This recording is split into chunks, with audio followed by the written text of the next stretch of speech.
What up, guys? It's your boy Cielshock from CTUSA Mini4wd Racing Squad, and I'm a teacher here in Noobworx.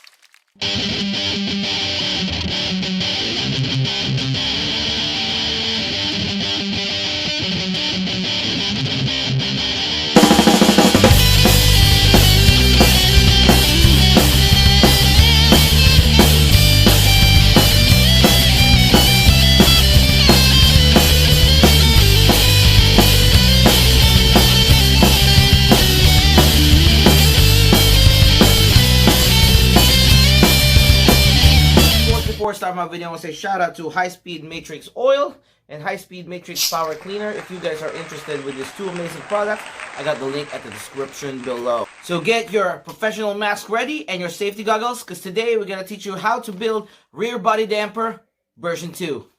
Let's go. Alright, so let's start this rear body damper version 2 for VS, VZ, Super 1, Super 2, TZ, and TZX chassis mainly. We need a rotary tool. It doesn't matter what brand of rotary tool you're using, as long as it's a rotary tool. It doesn't matter if it's Dremel or not. We also need a cutting disc so we can cut those carbons precisely. And we also need a countersink bit. We need a paintbrush so we can get rid of those carbon dust on the way. And if ever we need to secure our body damper because it's too loose, we're going to be needing a super glue. Alright, let me remind you guys, for those people that have CNC machine, you guys can do that as well.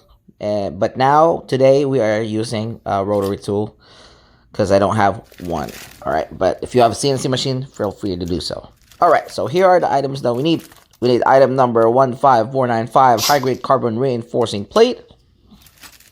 Also, we need a high-grade carbon 95121.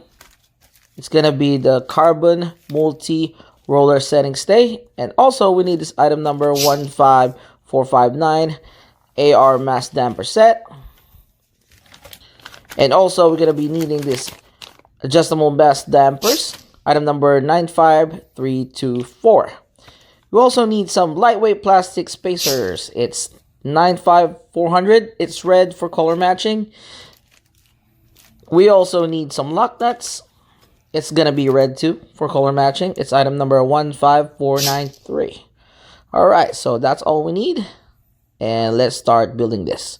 Alright, so we need the high-grade carbon reinforcing plate first. Let's open the packaging.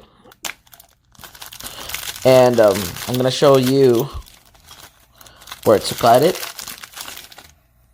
It's gonna be above that Tamiya logo out there, and it's gonna be underneath over here because we want to make space for the chassis. All right, so we need two of them, and we're gonna use our rotary tool for cutting. So here we go. I'm gonna go time lapse this so you guys can see it faster. You don't have to have a long ass video for wait watching it. But put your volume down because this is going to be a little loud using the rotary tool. So here we go. Alright, so this is how I cut it. Cut the top part first. I start with the holes. Looks like that. Let me remind you guys, it's better to undercut than to overcut, because if you undercut the carbon, you can still adjust all through while you're trying to cut the carbon. Compared to you overcut it, it's going to be so thin, and you're probably not going to be able to make necessary adjustments or fabrication. So that's the first one. We're going to cut the other part right here. Time lapse it again so it's faster. So the main key while you're doing this is you have to have a steady hand. Alright? If you don't have a CNC machine, rotary tool is doable as long as you practice your steady hand. And it's gonna look like this. Very simple, right? So we need two of that. Alright, so next we are going to make the middle part, which is we're gonna need this part right here. I use the 2019 J-Cup version because the holes are solid. So what we're gonna do is we're gonna cut and get that middle part right there. So that's gonna be the base of our rear body damper. Using our rotary tool again. Here we go. Alright. I'm gonna time lapse this again for you guys. I made a mark for it. I kind of drew the part that I'm gonna trace. Again, it's better to undercut than to overcut. There you go. Be careful. Don't cut yourself. Cut to both sides. And it should look better like that. Alright, we're trimming this sides right here. So we can clear some pats that the body damper be hitting the battery cover. That's why we're trimming this part. There you go. If you want to pause or rewatch this video again, feel free to do so. That's what it should look like. Alright, so next part would be the side catch of the rear body damper. We need another J-Cup multi-setting stay like this. And what we're going to do is we're going to get that part right there. You see those 3 holes? That's what we're going to get. And we need 2 of them. Alright? 2 of them.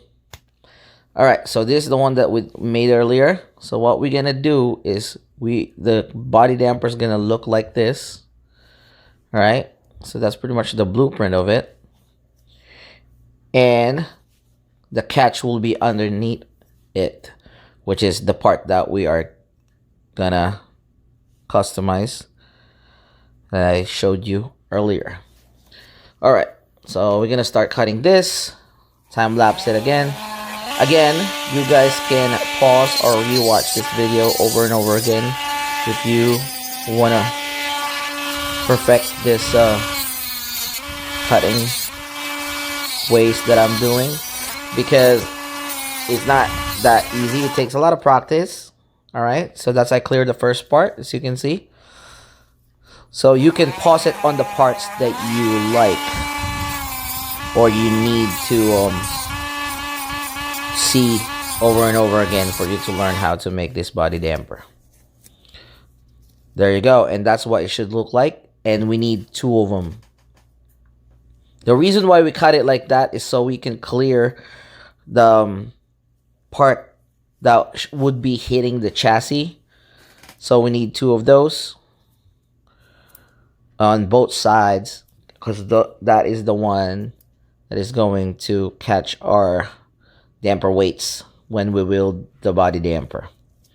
So we need 2 of those. Alright, so that's what's gonna look like. The finished product of those 2 side catch right there. So we're gonna change this this bit right here. We're gonna change it to a countersinking bit. The reason why we are going to countersink this is when you put the screws that you need when you're making a body damper, it tends to catch on the track wall when the car jumps, or on the floor of the track if you don't countersunk it, especially if it's like a round head screw. But I would suggest to use a flat head screw. So that's what it should look like. There you go, so you can see it's countersunk now. You can buy this countersinking bit from Tamiya. It's Tamiya brand actually. There you go, and this is what it should look like. So you can see, there you go, it's countersunk now, and it will not hit the track floor when it's running. So I'll countersunk the rest of it. Alright, It's also a good safety build for the track. All right, so here is our finished product. This is what's gonna look like. There you go. See, it's pretty simple, right? So that's our rear body damper version 2. We are going to put this on the VZ chassis build that I just built. So we need our lightweight red spacers right here. You can use any spacer. The only reason why I use these spacers is I was trying to color match the build that I built for a client. So he wants red, and I'm using a lightweight spacers because he wants it as light as possible. You can also use aluminum if you want, aluminum spacers. But I'm using plastic lightweight spacers right now because he wants his build to be light as possible. Right? So that's what it should look like. Put the arm of it right here. That'll be the arm.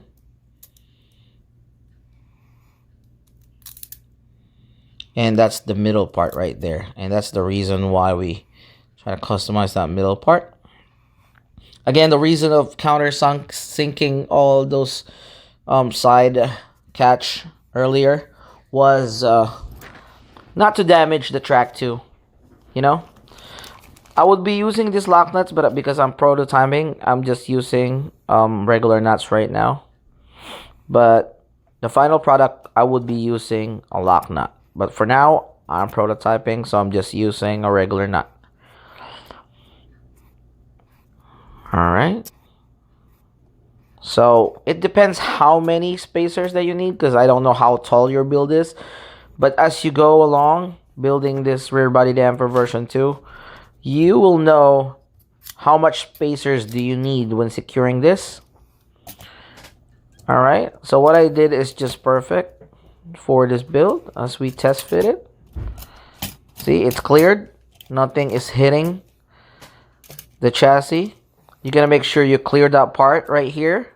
And also you clear that part over there. So it won't be rubbing or hitting any chassis. So that's not a hindrance when the body damper is on the move. Because it's kind of it's kind of forbid its purpose if you don't clear that part. It's not gonna work that well. Alright, so this is we're gonna put our side screws right here. So this is where we put our side dampers. There you go. Secure it with a nut. Put it on the other side. So there you go. We are using the side mass damper set for AR. We're going to use the cylinder one. Alright, so this one we are using. I mean, it's up to you what kind of damper settings you want to do, because you're the only one who knows your car well. But for my build that I'm building for the client, I'm using specifically the AR side mass damper first, and I'm using the adjustable mass damper weights, but I only need the 2.5 grams right there. There you go. Alright. And then to secure it, of course, we are going to use the lock nuts. Of course, it's going to be red because it's color matching the build. So you can use any lock nuts. Some people use the tubing, the black tube that you can buy. But the lock nuts are the best way to secure it because it's kind of a little bit expensive or excessive just to be securing the body damper. But that's what the client wants, so we can use that to color match all the lock nuts. So there you go. That's what it should look like. Just make sure those are not hitting anything and it's not wiggling. Because if it's waggling or wiggling, we can use the super glue. But in this instance, this is tight enough. I don't need any super glue, so I'm not using it. Alright. So this is your body damper version 2 for Super 1, Super 2, TZ, TZX, VS, and VZ chassis. Hope you learned something. This is Cielshock from CTUSA Mini4wd Drive Racing Squad. We learn from you, learn from us. Always your humble. Peace.